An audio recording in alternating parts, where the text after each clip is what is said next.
ഞങ്ങളും ക്രൂശിക്കപ്പെട്ട ക്രിസ്തുവിനെ പ്രസംഗിക്കുന്നു. ദൈവ തിരുനാമത്തിന് മഹത്വം ഉണ്ടാകട്ടെ. ഷേക്സ്പിയറുടെ പ്രസിദ്ധമായ ഒരു നാടകമാണ് കിങ് ലിയർ. കിങ് ലിയർ പേര് സൂചിപ്പിക്കുന്നത് പോലെ തന്നെ രാജാവായിരുന്നു. അദ്ദേഹം വൃദ്ധനായ ഒരു രാജാവായിരുന്നു. ഒരവസരത്തിൽ ഈ കിങ് ലിയർ വളരെ സങ്കടത്തോടെ ആത്മകഥ എന്നോണം പറഞ്ഞു, എന്ത് കാരണം കൊണ്ടാണ് ഈ ലോകത്ത് മനുഷ്യരുടെ ഹൃദയം കഠിനമായിരിക്കുന്നത്?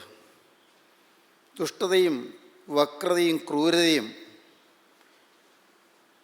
വലിയ ഔദ്ധത്യവും ഉള്ളതായി മനുഷ്യഹൃദയം തീരുന്നത് എന്തുകൊണ്ടാണ്?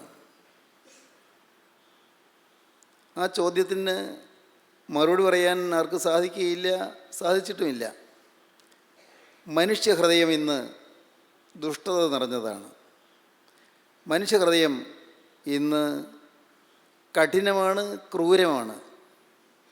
എല്ലാവരുടെയും അങ്ങനെ നല്ല പറഞ്ഞത്, എങ്കിലും പൊതുവെ പറഞ്ഞാൽ മനുഷ്യഹൃദയം ഏറ്റവും ക്രൂരവും ഏറ്റവും കഠിനവുമായി കാണപ്പെടുന്നു. അതുകൊണ്ടാണ് ഇന്ന് കൊലപാതകങ്ങൾ നടക്കുന്നത്, ബലാത്സംഗങ്ങൾ നടക്കുന്നത്, ഇന്ന് വലിയ കവർച്ചകൾ നടക്കുന്നത്,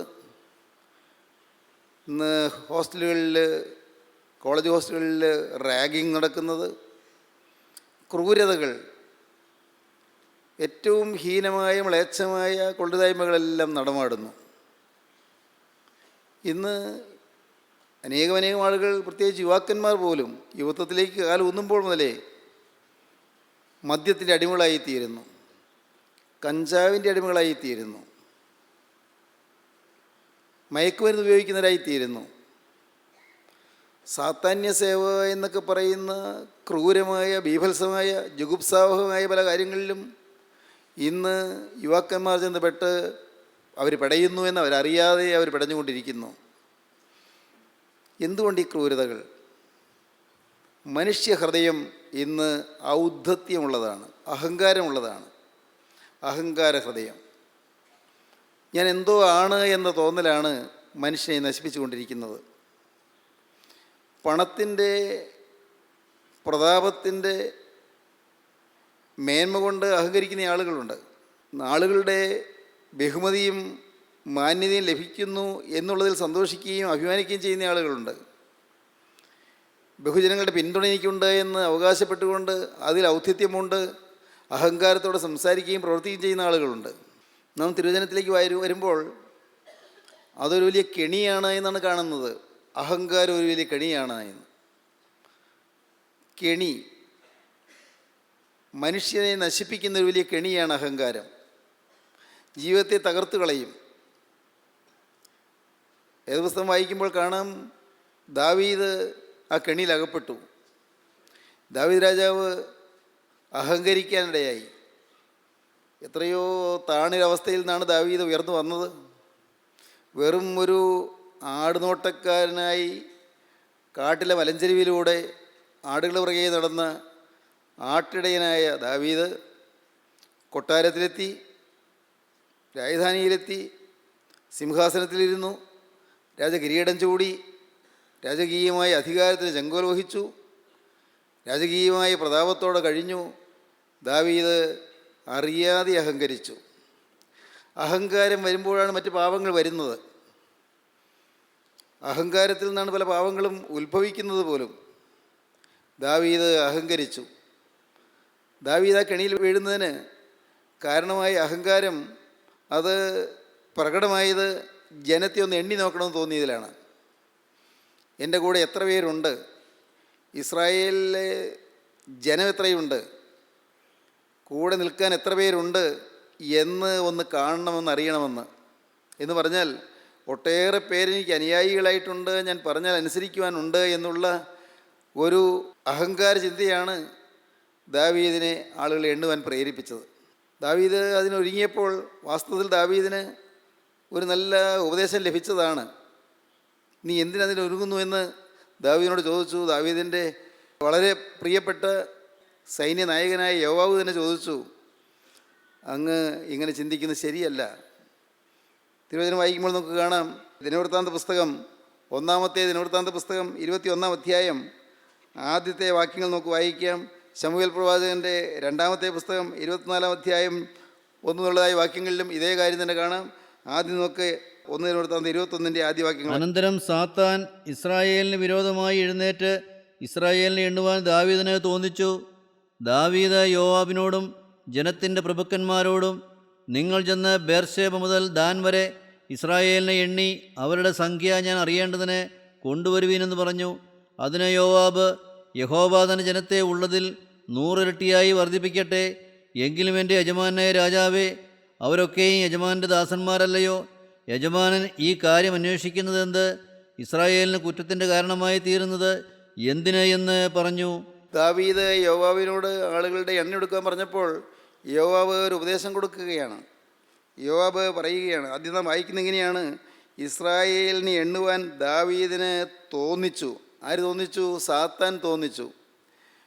പിശാച്, ദുഷ്ടനായ പൈശാചികൻ ദാവീദിനെ നശിപ്പിക്കാനുള്ള മാർഗം നോക്കുകയായിരുന്നു. ദാവീദിനെ മാത്രമല്ല, ദാവീദിൻ്റെ കൂടെ ദാവീദിൻ്റെ അനുയായികളായി കൂടെയുള്ള അനേകായിരങ്ങളെയും. 70,000 പേർക്കാണ് അന്ന് വലിയ നാശം വന്നത്. 70,000 പേര് മഹാബാധയാൽ മരിക്കുന്നതിന് കാരണമായി തീർന്നു. അത് ഒരാളുടെ അഹങ്കാരം അനേകരുടെ നാശത്തിൻ്റെ കാരണമായി തീർന്നു.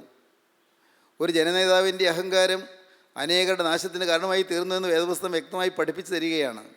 ഇസ്രായേലിന് വിരോധമായി എണ്ണുവാൻ സാത്താൻ ദാവീദിന് തോന്നിച്ചു. ശമൂവേൽ പ്രവാചകൻ്റെ 2 പുസ്തകം 24 അധ്യായത്തിൻ്റെ ആദ്യ ഭാഗം കൂടി നമുക്ക് വായിക്കാം. ഇതിനോട് ചേർത്ത് വായിക്കാം. യഹോവയുടെ കോപം വീണ്ടും ഇസ്രായേലിന് നേരെ ജ്വലിച്ചു. നീ ചെന്ന് ഇസ്രായേലിനെയും യഹൂദായെയും എണ്ണുക എന്നിങ്ങനെ അവർക്ക് വിരോധമായി ദാവീദിനെ തോന്നിച്ചു. ദാവീദിന് ഈ തോന്നലുള്ളവായി. അപ്പോൾ ദൈവത്തിൻ്റെ കോപം ജ്വലിച്ചു. ദാവീദിന് ഇത് മനസ്സിലായില്ല. എങ്കിലും യോവാബ് ദാവീദിന് ഉപദേശം കൊടുക്കുന്നുണ്ട്. സേനാനായകൻ ദാവീദിന് ഉപദേശം കൊടുക്കുന്നുണ്ട്. അതാണ് നാം അടുത്ത വാക്യത്തിൽ വായിക്കുന്നത്. അങ്ങനെ രാജാവ് തൻ്റെ സേനാപതിയായ യോവാബിനോട്, ദാൻ മുതൽ ബേർശേബ വരെ ഇസ്രായേൽ ഗോത്രങ്ങളിലൊക്കെയും നിങ്ങൾ സഞ്ചരിച്ച് ജനത്തെ എണ്ണി ജനസംഖ്യ എന്നെ അറിയിപ്പീൻ എന്ന് കൽപ്പിച്ചു.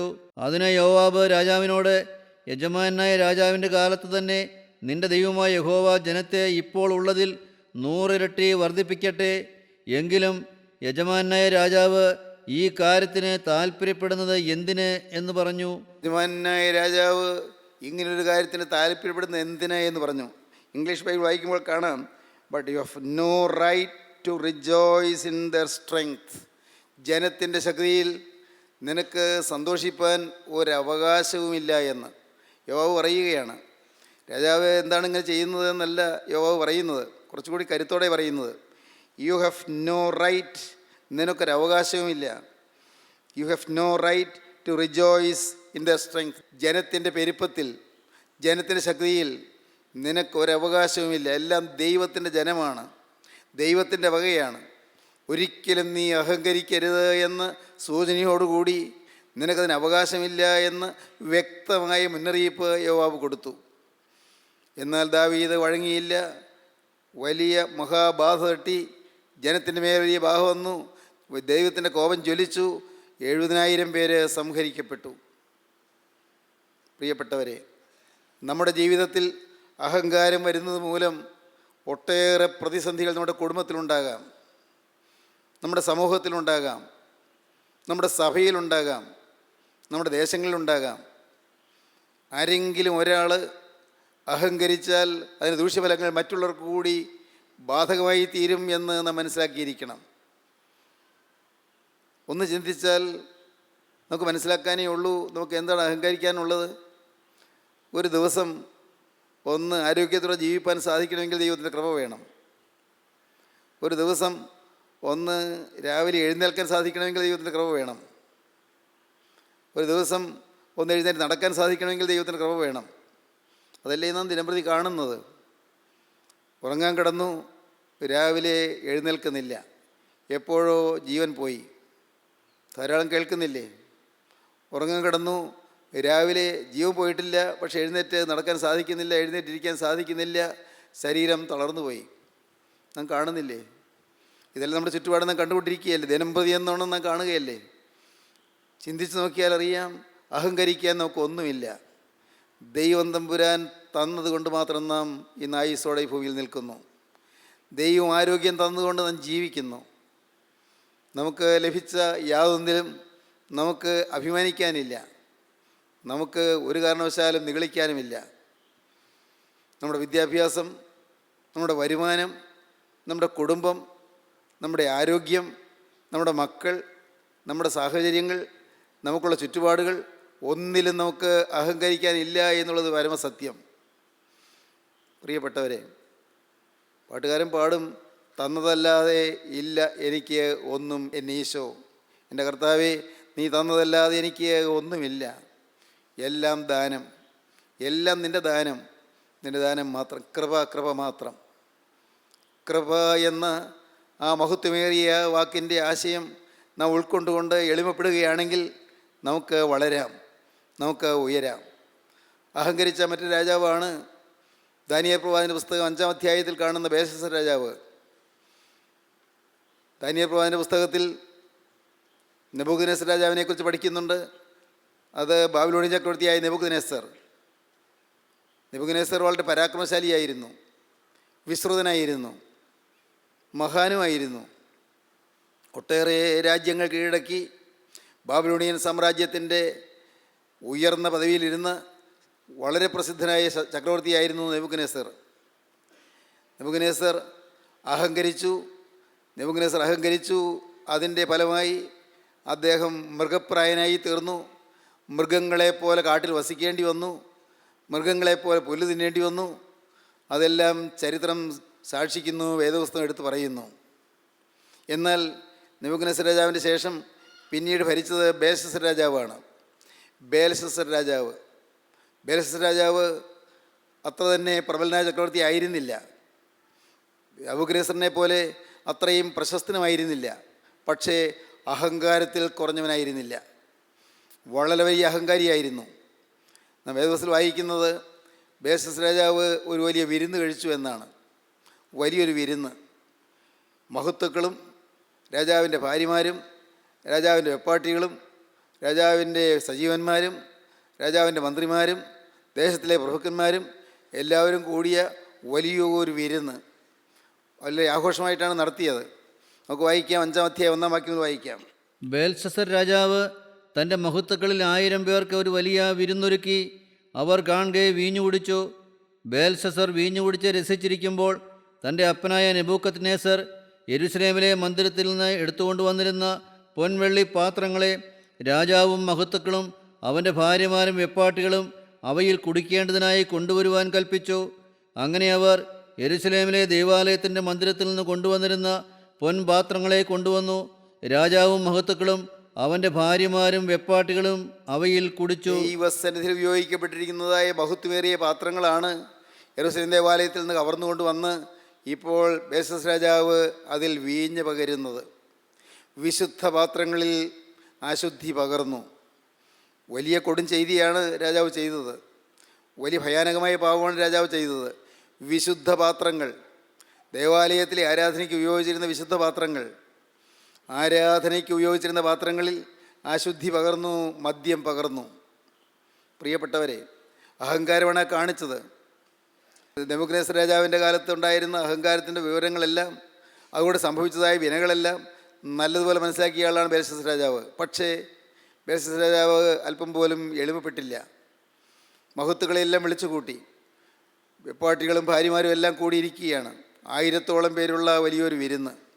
രാജാവ് ഈ പൊൻവെള്ളി പാത്രങ്ങൾ കൊണ്ടുവരാൻ കൽപ്പിച്ചു.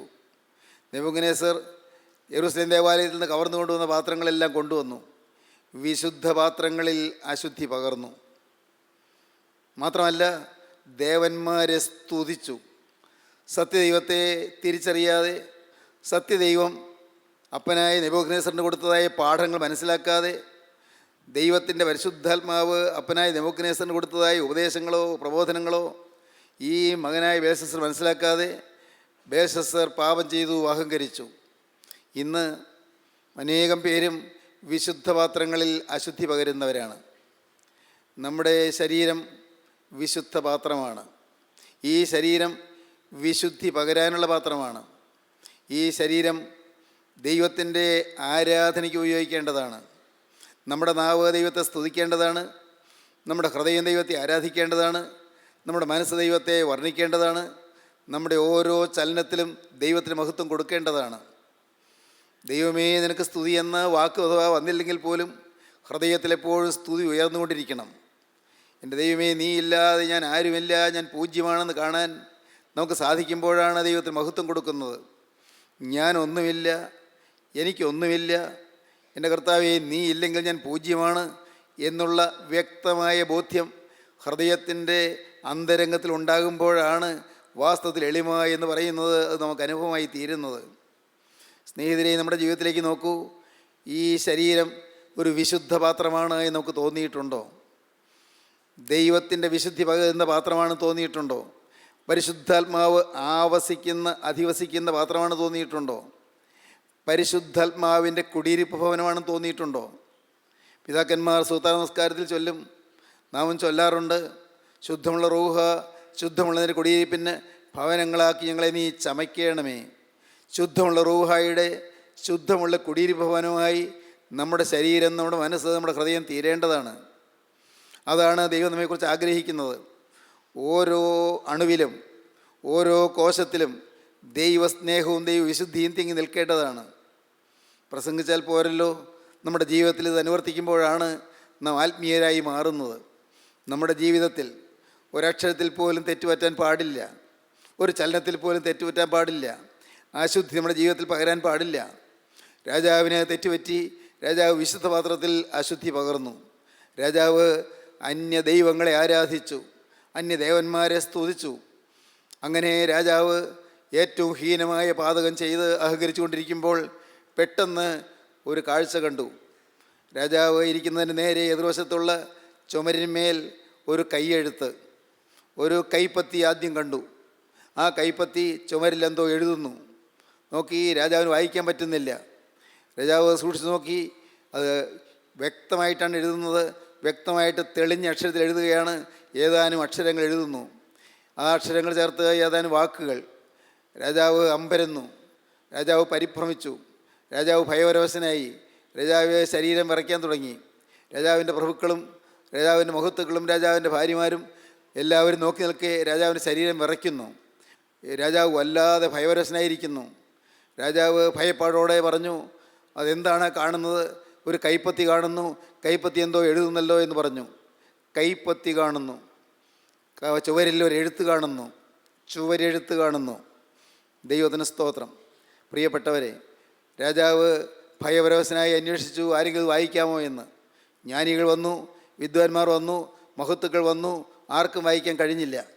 അപ്പോൾ രാജാവിൻ്റെ അമ്മ തന്നെ പറഞ്ഞു, ഈ നാട്ടിൽ നെബൂഖദ്നേസർ രാജാവ് വാണിരുന്ന കാലത്ത് ഈ നാട്ടിൽ രാജാവ് കണ്ട സ്വപ്നത്തിൻ്റെ അർത്ഥം പറഞ്ഞ മഹാജ്ഞാനിയായ ഒരു യുവാവുണ്ട്. ആ മനുഷ്യൻ്റെ പേര് ദാനിയേൽ എന്നാണ്. അവനെ വിളിച്ചു വരുത്തിയാൽ അവൻ പക്ഷേ ഇതിൻ്റെ അർത്ഥം പറഞ്ഞു തരും. വേഗം ദാനിയേലിനെ വരുത്തി. വിശുദ്ധ പുരുഷനായ ദാനിയേൽ വന്നു, ദൈവത്തിൻ്റെ പ്രിയപുരുഷനായ ദാനിയേൽ വന്നു. ദാനിയേൽ അത് വായിച്ചു. ദാനിയേലിൻ്റെ മുഖം ഗൗരവതരമായി വളരെ വികാരപരവശമായി തീർന്നു. ദാനിയേൽ വളരെ ഗൗരവമായി രാജാവിൻ്റെ നേരെ വിരൽ ചൂണ്ടി. പിന്നീട് നാം കാണുന്നത് 5-ാം അധ്യായത്തിൽ കാണുന്നത് ദാനിയേൽ രാജാവിനോട് പറയുന്ന ചില വാക്കുകളാണ്. ഞെട്ടിപ്പോകും വാക്കുകൾ. അത് വായിച്ചാൽ ഭയന്നു പോകും. വചനമുള്ള ദൈവത്തിൻ്റെ പ്രവാചകന് രാജാവാണെന്നോ മറ്റെത്ര ഉന്നതനാണെന്നോ നോട്ടമില്ല. എത്ര ഉന്നതനാണെങ്കിലും മുഖം നോക്കാതെ ദാനിയേൽ അവിടെ സംസാരിക്കുകയാണ്, പറയുകയാണ്. നമുക്ക് വായിക്കാം. ദാനിയേൽ വായിച്ചിട്ട് പറയുകയാണ്. 17-ാം വാക്യം മുതൽ വായിക്കാം. ദാനിയേൽ രാജസന്നിധിയിൽ ഉത്തരമുണർത്തിച്ചത്, ദാനങ്ങൾ തിരുമേനിക്ക് തന്നെ ഇരിക്കട്ടെ, സമ്മാനങ്ങൾ മറ്റൊരുത്തനെ കൊടുത്താലും എഴുത്ത് ഞാൻ രാജാവിനെ വായിച്ചു കേൾപ്പിച്ച് അർത്ഥം ബോധിപ്പിക്കാം. രാജാവേ, അത്യുന്നതനായ ദൈവം തിരുമേനിയുടെ അപ്പനായ നെബൂഖദ്നേസറിന് രാജത്വവും മഹത്വവും പ്രതാപവും ബഹുമാനവും നൽകി. അവന് നൽകിയ മഹത്വം ഹേതുവായി സകല വംശങ്ങളും ജാതികളും ഭാഷക്കാരും അവൻ്റെ മുമ്പിൽ ഭയപ്പെട്ട് വിറച്ച് തനിക്ക് ബോധിച്ചവനെ അവൻ കൊല്ലുകയും ബോധിച്ചവനെ ജീവനോടെ വയ്ക്കുകയും ബോധിച്ചവനെ ഉയർത്തുകയും ബോധിച്ചവനെ താഴ്ത്തുകയും ചെയ്തു വന്നു. എന്നാൽ അവൻ്റെ ഹൃദയം ഗർവിച്ചു, അവൻ്റെ മനസ്സ് അഹങ്കാരത്താൽ കഠിനമായി പോയ ശേഷം അവൻ രാജാസനത്തിൽ നിന്ന് നീങ്ങിപ്പോയി. അവർ അവൻ്റെ മഹത്വമാവെങ്കിൽ നിന്ന് എടുത്തു കളഞ്ഞു. അങ്ങനെ അവൻ മനുഷ്യരുടെ ഇടയിൽ നിന്ന് നീങ്ങി.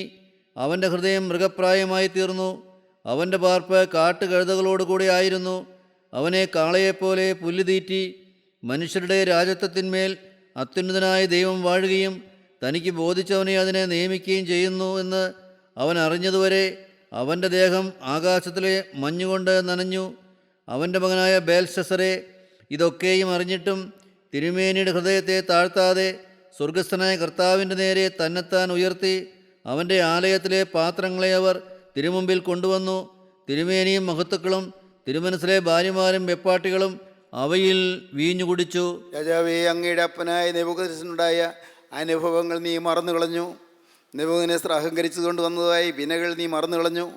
നിൻ്റെ അപ്പനായ നെബൂഖദ്നേസറിന് വന്നതായ അനർത്ഥവും അപകടവും നീ അറിഞ്ഞതാണ്. എന്നിട്ടും നീ അതെല്ലാം മറന്നു കളഞ്ഞു. നിൻ്റെ ഹൃദയത്തെ നീ താഴ്ത്തിയില്ല, നീ വിനയപ്പെട്ടില്ല. അതുകൊണ്ടിപ്പോൾ നിത്യനായ ദൈവം തൻ്റെ മഹത്വമേറിയ വചനം നിന്നെ അറിയിക്കുകയാണ്. ദൈവം നിൻ്റെ മേലുള്ള ശിക്ഷാവിധി അറിയിക്കുകയാണ്. ദൈവം നിൻ്റെ കൈപ്പത്തി അയച്ച് ദൈവം അതുകൊണ്ട് ചുവരിന്മേൽ എഴുതിയിരിക്കുന്നത് ഞാൻ വായിച്ച് കേൾപ്പിക്കാമെന്ന് പറഞ്ഞ് ദാനിയേൽ എടുത്ത് വായിച്ച് കേൾപ്പിച്ചു. ദൈവത്തിന് സ്തോത്രം. ദൈവം നിൻ്റെ രാജ്യത്വം എണ്ണി. ദൈവം നിന്നെ തുലാസിൽ തൂക്കി നോക്കി നിന്നെ കുറവുള്ളവനായി കണ്ടിരിക്കുന്നു. മെനെ മെനെ തേക്കേൽ ഊഫർസീൻ, അതാണ് വായിച്ച് കേൾപ്പിച്ചത്. ദാനിയേൽ ഇത് വായിച്ച് കേൾപ്പിച്ചു. മെനെ മെനെ തെക്കേൽ ഊഫർസീൻ, ദൈവം നിൻ്റെ രാജ്യത്വം എണ്ണി അതിന് അന്തം വരുത്തിയിരിക്കുന്നു. ദൈവം നിന്നെ തുലാസിൽ തൂക്കി നോക്കി നിന്നെ കുറവുള്ളവനായി കണ്ടിരിക്കുന്നു. ചുവരെഴുത്ത് വായിക്കണം. ദൈവത്തിന് സ്തോത്രം. കാലത്തിൻ്റെ ചുവരെഴുത്ത് മറന്നു കളയരുത്. കാലത്തിൻ്റെ ചുവരെഴുത്ത് മറന്നു കളഞ്ഞാൽ അത്യനർത്ഥങ്ങൾ സംഭവിക്കും, അത്യാഹിതങ്ങൾ സംഭവിക്കും. പ്രിയപ്പെട്ടവരെ, ഇന്ന് ജീവനുള്ള ദൈവം നമ്മുടെ മധ്യത്തിൽ ഈ ചുവരെഴുത്ത് കാണിച്ചു തരികയാണ്. കാരുണ്യവാനായ ദൈവം നമ്മോട് പറയുകയാണ്, മകനെ, നിന്നെ തുലാസിൽ തൂക്കി നോക്കി നിന്നെ കുറവുള്ളവനായി കണ്ടിരിക്കുന്നു. നിൻ്റെ അഹങ്കാര ഹൃദയം നിന്നെ ചതിച്ചിരിക്കുന്നു. നിൻ്റെ അഹങ്കരിക്കുന്ന ഹൃദയം നിന്നെ ചതിയിൽപ്പെടുത്തിയിരിക്കുന്നു, നിന്നെ വഞ്ചിച്ചിരിക്കുന്നു. നീ ഇന്ന് അപകടത്തിലാണ്. നിനക്ക് അന്തം വരാൻ പോകുന്നു, നിനക്ക് നാശം വരാൻ പോകുന്നു. ദൈവം നിൻ്റെ രാജ്യത്വം എണ്ണി അതിന് അന്തം വരുത്തിയിരിക്കുന്നു. ദൈവം നിന്നെ തുലാസിൽ തൂക്കി നോക്കി നിന്നെ കുറവുള്ളവനായി കണ്ടിരിക്കുന്നു. ദൈവത്തിന് സ്തോത്രം. നിന്നെ തുലാസിൽ തൂക്കി നോക്കി കുറവുള്ളവനായി കണ്ടിരിക്കുന്നു. നമ്മുടെ അവസ്ഥ കാണിച്ചു തരികയാണ് ദൈവം. നമ്മുടെ സ്ഥിതി ദൈവം കാണിച്ചു തരികയാണ്. നമ്മുടെ ഹൃദയത്തിൻ്റെ അവസ്ഥ ദൈവം കാണിച്ചു തരുന്നു. ദൈവം നമ്മെ തൂക്കി നോക്കുമ്പോൾ കുറവുള്ളവനായി കാണുകയാണ്. നിത്യനായ ദൈവത്തിൻ്റെ തുലാസിൽ ദൈവം നമ്മെ തൂക്കി നോക്കുന്നു. ദൈവത്തിൻ്റെ അളവുകോൽ വെച്ച് ദൈവം നമ്മെ തൂക്കി നോക്കുന്നു. നമ്മുടെ അവസ്ഥ എന്താണ്? ഇന്ന് ഇത് കേൾക്കുമ്പോൾ എൻ്റെ ബഹുമാന്യ സഹോദരി സഹോദരന്മാരെ, നിങ്ങളൊരു സെക്കൻഡ് നേരം ഒന്ന് ചിന്തിക്കുമോ? എൻ്റെ കർത്താവേ, ഇപ്പോൾ നീ എന്നെ എങ്ങനെയാണ് കാണുന്നത്? ഇപ്പോൾ നീ എന്നെ തൂക്കി നോക്കുമ്പോൾ കുറവുള്ളവനായി കാണുമോ? എൻ്റെ ജീവിതത്തിൽ ഏതെല്ലാം കുറവുകളാണുള്ളത്? എൻ്റെ ഹൃദയം അഹങ്കരിക്കുന്നുണ്ടോ? എൻ്റെ ഹൃദയം നിഗളിക്കുന്നുണ്ടോ? ഈ വിശുദ്ധ പാത്രത്തിൽ അശുദ്ധി ഞാൻ പകർന്നുവോ? കർത്താവേ, നാഥ, നിന്നെ സ്തുതിക്കുന്ന നാവ് അശുദ്ധി പറയുവാൻ വിട്ടുകൊടുത്തുവോ? നിന്നെ സ്തുതിക്കുന്ന നാവ് ശപിക്കാൻ വിട്ടുകൊടുത്തുവോ?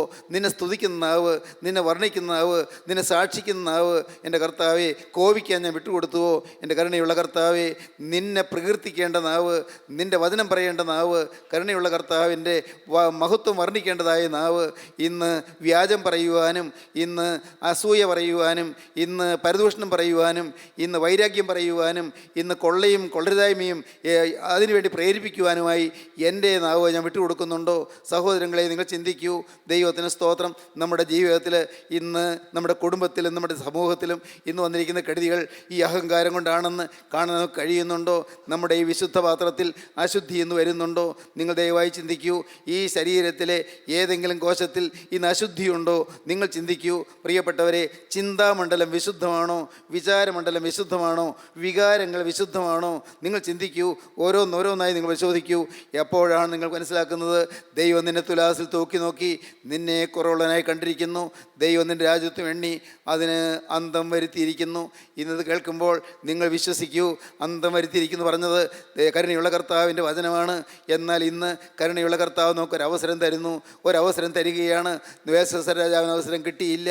എന്നാൽ നമുക്കോ ഇന്ന് ഈ കൃപയുടെ കാലയളവിൽ കർത്താവ് അവസരം തരുന്നു. കർത്താവ് യേശു ക്രിസ്തുവിൻ്റെ ദൈവത്തിൻ്റെ നിസ്തുല സ്നേഹത്തിൻ്റെ അത്ഭുത കൃപയാൽ നമുക്ക് ഇന്ന് അവസരം തരുന്നു.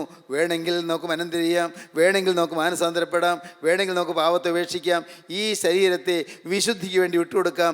ഈ നാവ് അരുതാത്തത് പറയുന്നത് ഇനി പറയുകയില്ല എന്ന് നിങ്ങൾക്ക് തീരുമാനിക്കാം. ഈ നാവ് മറ്റുള്ളവരെക്കുറിച്ച് ഏഷണി പറയുന്നത് ഇനി പറയുകയില്ല എന്ന് തീരുമാനിക്കാം. ഈ നാവ് മറ്റുള്ളവരെ വിധിക്കുകയും കുറ്റപ്പെടുത്തുകയും ചെയ്യുന്നത് ഇനി ഉണ്ടാവുകയില്ലെന്ന് തീരുമാനിക്കാം.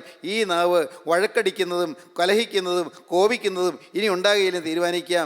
ഈ ശരീരത്തിൽ അശുദ്ധി സംഭവിച്ചു പോയെങ്കിലും ഇനി അശുദ്ധി വരികയില്ലെന്ന് തീരുമാനിക്കാം. ദൈവത്തിന് സ്തോത്രം. ഇന്ന് ഇത് കേട്ടുകൊണ്ടിരിക്കുമ്പോൾ തന്നെ നിങ്ങളുടെ ഹൃദയം നിങ്ങൾ കർത്താവിൻ്റെ സന്നിധിയിലേക്ക് താഴ്ത്തി കൊടുക്കാം. കർത്താവേ, ഞാൻ അഹങ്കരിച്ചു പോയി, കർത്താവേ അശുദ്ധി വന്നുപോയി, നാഥ അഹങ്കാരം സംഭവിച്ചു പോയി, കരുണയുള്ള കർത്താവേ എന്നോട് ക്ഷമിക്കണമേ, എനിക്കൊരവസരം തരണമേ, എനിക്ക് മാപ്പ് തരണമേ. എൻ്റെ പാപം ക്ഷമിക്കുവാനല്ലോ നീ കുരിശിൽ രക്തം ചിന്തിയത്, എൻ്റെ പാപം കഴുകുവാനല്ലോ തിരുരക്തം ചിന്തിയത്.